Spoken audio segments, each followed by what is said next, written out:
Karon adlaw sa Martes, sa ikakawhaag-walo nga semana sulod sa tuig. Gidawat ni Jesus ang pagdapit sa pagpangaon sa mga Pariseyo, grupo nga kadaghanan matahapon kaniya. Si Jesus wala mulikay kanila, hinuon mikawhat siya ngadto kanila. Iya paganing giingnan ang mga tawo sa pagpaminaw sa ilang gipanudlo, sanglit ang mga Pariseyo puli man kang Moises, bisan pa man nga iya silang gipasidad-an batok sa pagsundog sa ilang mga hiwing panigingnan. Ang pagka-istrikto maoy usa sa mga bating panigingnan sa mga Pariseyo. Ang sobrang paghuna-huna sa ilang papel sa katilingban, isip tigbantay sa balaod, naghatag silag mas labawng pagtagad sa unsay gisulti ug dili ang espiritu sa balaod. Si Jesus sa iyang bahin miinsister sa unsay naa sa sulod sa tawo kaysa unsay makita sa gawas. Gikuti sa mga Pariseyo ang rito sa pagpanghugas sa kamot sa dili pamukaon ug ang tagtungod mihukom kang Hesus nga napakya sa paghimo niini. Gihatagag unang pagtagad ni Jesus ang paghatag og limos agig solusyon batok sa ilang pagbuot-buot diha sa pagbansay sa pagtuo. Ang paghatag og limos maoy pagbiya gikan sa sobrang paghuna-huna sa kaugalingon ngadto sa pagkabot sa mga kabos, sa mga gigutom ug sa mga nanag-antos nga isig katawo. Si Jesus wala magpahiuyon sa hunahuna sa tagtungod. Kanunay siyang gigamhan sa kamatuuran kaysa tawhanong respeto. Pamalandong. Sa akong pakiglambigit sa akong isig katawo, hain man ang akong gipalabi, ang pag-una sa tawhanong respeto o ang pagbarog sa kamatuuran.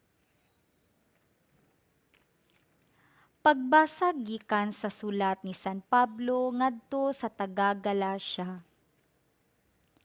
May kagawasan kita tungod kay gihatagan man kita kagawasan ni Kristo. Busa pabilin kamo nga dili ulipon ug ayaw kamo paulipon pag-usab. Ako si Pablo, mag-ingon kaninyo nga kun magpatuli kamo, kini nagpasabot nga si Kristo walay kapuslanan alang kaninyo. Pahimangnuan ug ingnon ko kamo pag-usab nga kadtong magpatuli kinahanglan nga magtuman sa tibuok balaod. Kamu nga naningkamot nga isipon sa Dios nga matarong pinaagi sa pagtuman sa balaod, nahimulag hinuon kang Kristo ug sa grasya sa Dios. Apan alang kanato, naglaom kita nga pinaagi sa Espiritu, ang Dios mag-isip kanato nga matarong tungod sa pagtuo. Kay kung nahiusa kita kang Kristo Jesus, dili hinungdanon ang pagkatinuli o dili tinuli. Ang importante, mao ang pagtuo nga nagbuhat pinaagi sa gugma. Ang pulong sa Ginoo. Salmo responsoryo. Padangata kanako ang imong mahigugmaong kaluoy, Ginoo.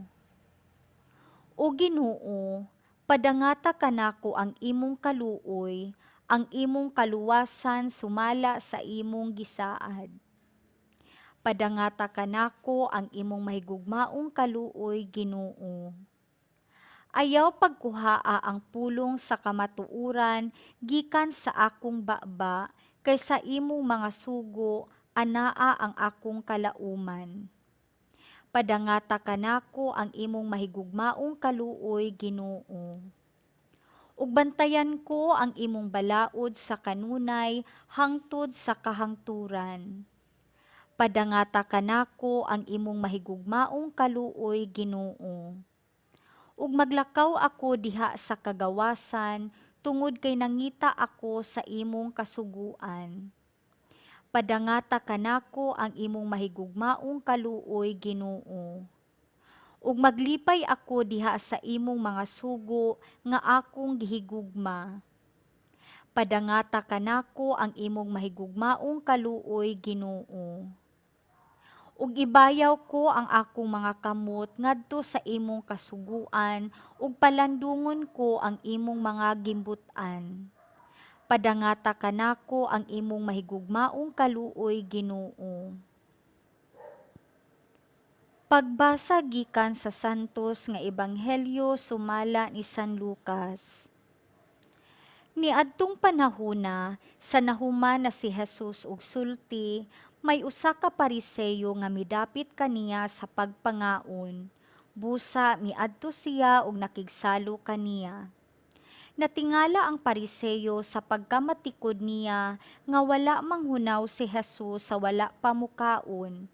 Tungod niini, miingon ang Ginoo kaniya. Kamong mga Pariseyo naghinlo sa gawas nga bahin sa tasa ug plato, apan sa sulod ninyo puno kamo sa panikas ug kadautan. Mga buang, dili ba ang Dios nga maoy nagbuhat sa gawas nga bahin, mauusab ang nagbuhat sa sulod? Apan ihatag ang anaa sa inyong mga tasa ug plato ngadto sa mga kabos ug mamahinlo ang tanan alang kaninyo.